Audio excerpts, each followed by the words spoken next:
Yo guys, welcome back to another video, and today we'll be talking about tropical depression 4W and invest 90W in the Western Pacific. In the Eastern Pacific, we'll be talking about 91E and 92E. And in the Atlantic, we're going to be looking at a potential system forming north of the Bahamas. Later on next week, later on in the week, or next week. If you like detailed weather breakdowns, don't forget to hit the subscribe button and turn on notification bell for when, when I get notified when I upload a video. So today, our main focus is on Tropical Depression 4W, because that's meant to become a significant tropical cyclone, and might impact the Visayas region in the Philippines. But in the next few days, it's going to become a tropical storm, and then as soon as it gets conditions that is right, it's got a little bit of dry air around the storm. But as soon as that, because that MJO, the Magellan-Julian Oscillation, is in the Pacific now, plus that will enhance moisture, wind shear will go away, and that means we could see some rapid intensification with 4W, which this one should become a Choi Wan, I think. I don't know. I forgot what the Pacific names are. The Western Pacific names are again. So this is Tropical Depression 4W, and I can't really see the cone yet, guys, because the JTWC hasn't updated the cone yet. They've only updated Tropical Depression 4W, and Invest 90W is a high % chance of formation right now, and yeah, and the Central Pacific does actually look quite impressive for me, though, because I think there's potential systems down here, but there's a lot of wind shear in the Central Pacific, you see. So that's why I think we're going to have a below average hurricane season for the Central Pacific, because some models are saying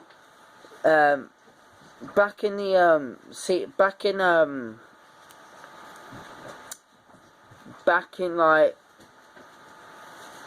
late 2020, we were meant to still be in a very weak La Nina right now. But obviously, I know we're still in a very weak La Nina, but obviously next month it's going to move into neutral, and we could see La Nina conditions in the Atlantic towards the end of hurricane season this year.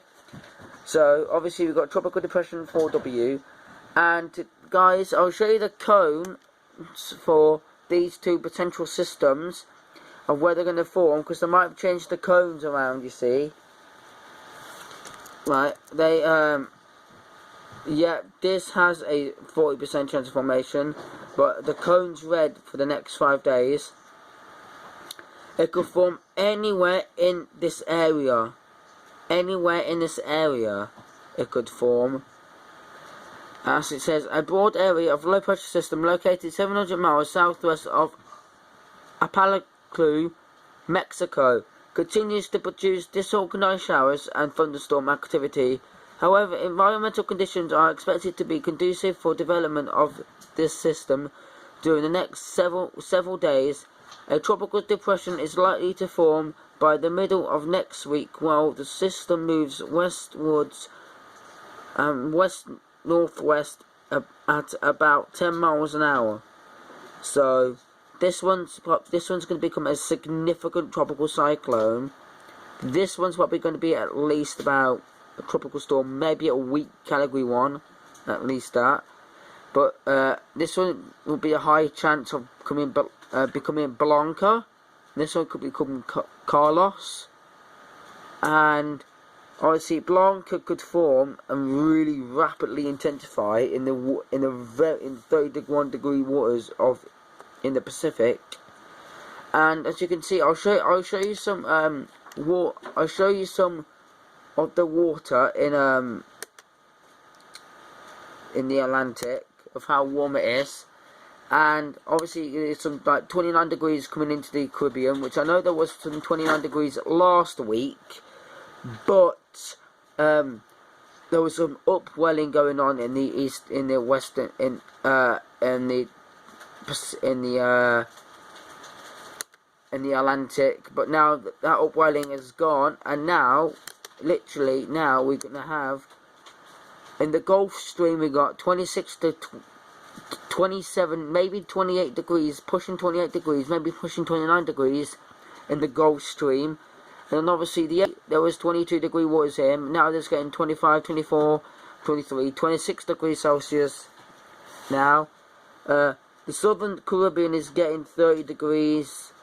The Gulf of Mexico is getting pushing 28 to 29 degrees. So that's conducive for development. Where the Bahamas are, that is also very conducive for development, actually, because I'll show you some forecast models of why this system in the Bahamas might become, we don't know yet, depending on the waters, it might become a significant hurricane. So here's the Atlantic as the wide shot, and looking at the GFS model, I'm just waiting for it to load because my laptop is a little bit slow. So, excuse me if it takes a bit of a while, guys. So anyway, we're looking at, with that potential system right there off the Carolina coast. That does look interesting. They might tag it tomorrow, but I don't really know if it will form. Because it wouldn't become 1016 millibars. But if you have a look in the Caribbean, if you keep looking in the Caribbean, nowhere else, just in the Caribbean, right? You see that 1007 millibars, right? As you can see here, you can start seeing some vorticity going on at like 17 degrees north. And at 18 degrees north, see some tropical storm force winds. Now it goes over Cuba, it gets disorganized a bit. And as you can see, where the Turks and Caicos Islands are, and the just like maybe 50 miles off the coast of Nassau, the capital of the Bahamas.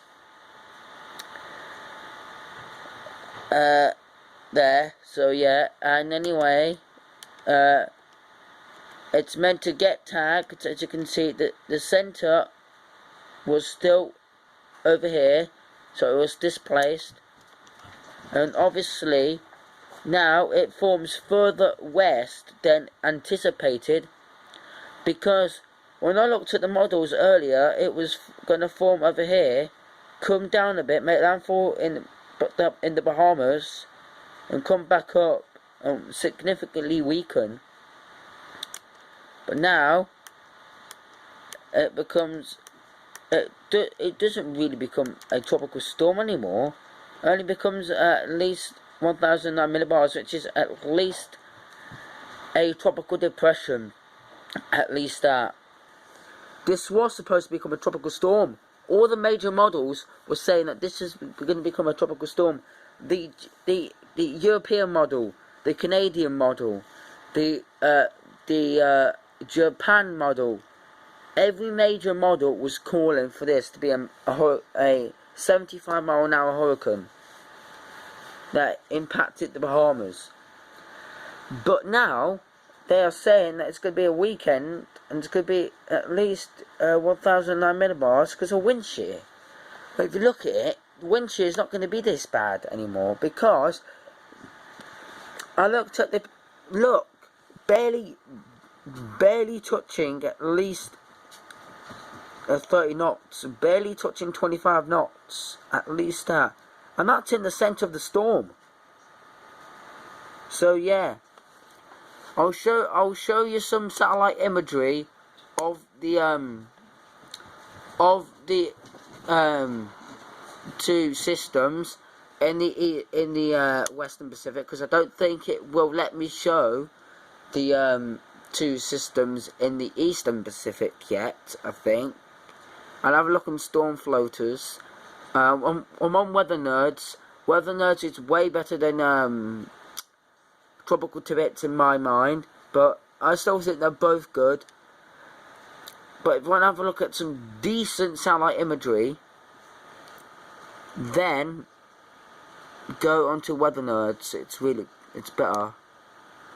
So 91E, which is disturbance number 1, which is here. I'll show you some satellite imagery. It's only blowing up some 70 degree cloud tops, or 80 degree cloud tops, 75 to 80 degree cloud tops. It doesn't really look that good. It's got wind shear on it right now. Wind shear is pretty high, at least about 30 to 35 knots, maybe 20 knots at least. But as soon as this gets itself organised, and we end up seeing some intensification, as you can see, Weather Nerds has declared it in the East Pac. You got 99W, which is a depression by now, as you already know. And then you got, in the Southwest Indian Ocean, you got 93P, which is gonna make landfall in Australia in like a week time. We don't know how strong it's gonna become yet.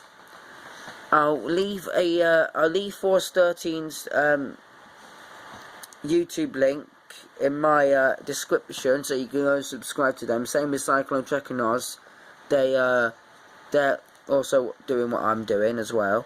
So I don't know if Force 13 has declared it yet to become a depression, but I honestly think that this might not fall because of wind shear. The wind shear is very high in the southern Indian Ocean right now, because the MJO is in the Pacific. It's traveling through the Central Pacific into the Eastern Pacific, and then next week it's going to be in the Atlantic and the North Atlantic, and that's where we can see the dry air significantly die down.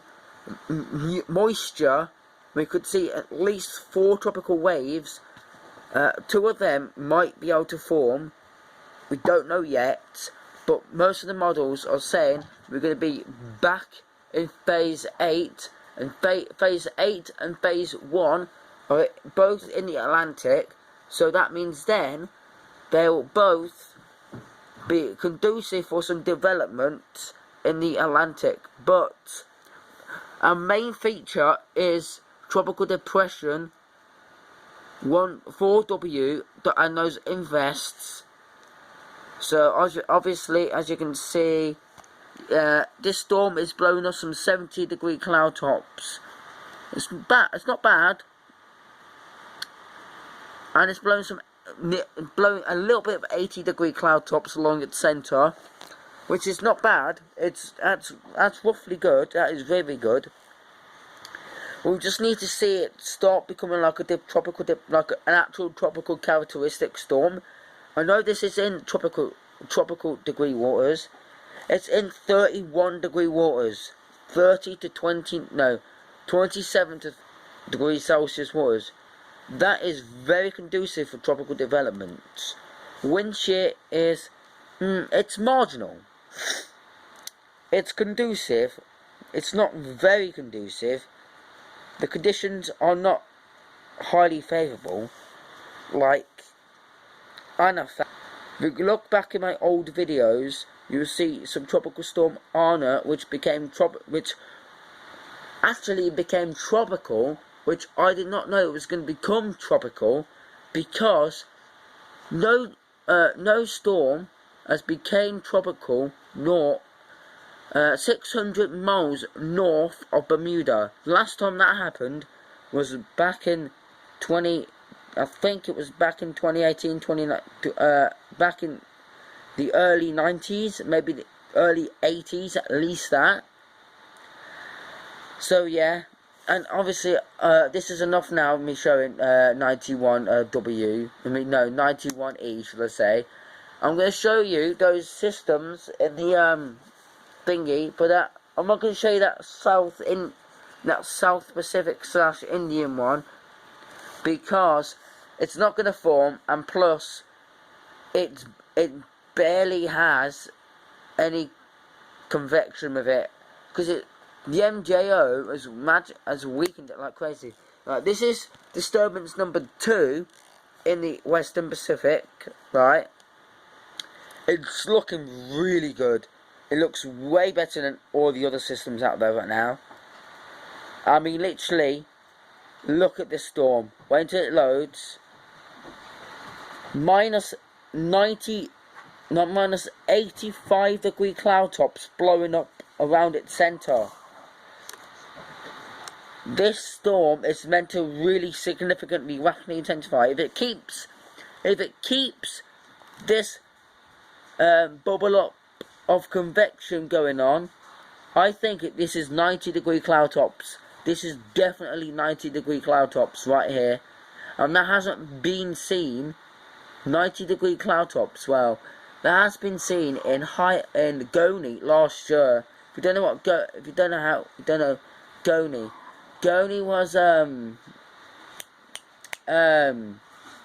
very powerful cyclone last year, in the typhoon that literally destroyed the Philippines, which I felt sorry for them, because the Philippines, and yeah, I know it's a wealthy country, but they had very significant damage, and plus we had what was the storm called earlier in May? It was Typhoon Sergei. When that scraped along the coast, that caused some damage as well. So yeah, this is disturbance number 2, and I'll just show you disturbance number 3, which does look good, but it doesn't look that good. But it actually does look way better than this thingy, I have to admit, because it's a tropical depression right now. They haven't declared, Weather Nerds hasn't declared it a tropical depression yet. But I have, and it's becoming, it looks more like a tropical storm than it is a depression.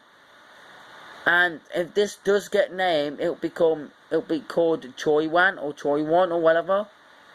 So don't correct me, please, guys.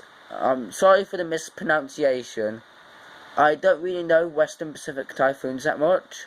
I don't know how strong they have got. But this is the storm right here. It's becoming more of a system. If I show you, let me just zoom in a bit. Page unresponsive. Sorry about that, guys. Don't know why. Anyway, guys, I won't be able to show you because it's playing up. If it loads, then I'll show you a little bit. Right. It looks more like a tropical depression than anything. This is what Typhoon Sergei looked like back in its early stage. So yeah, just guys, please be aware. It only takes one system to destroy anything. So yeah. Anyway, I'll see you in the next video. Don't forget to like, subscribe, and peace. If you like detailed weather breakdowns, so I should see you in the next video. I might upload another one tonight. I don't know yet, or might upload a scratch tomorrow, but without me talking. I might upload an animation or something. So anyway, don't forget to like, subscribe, comment, peace, whatever. Don't forget to share your video. Don't forget, share the video.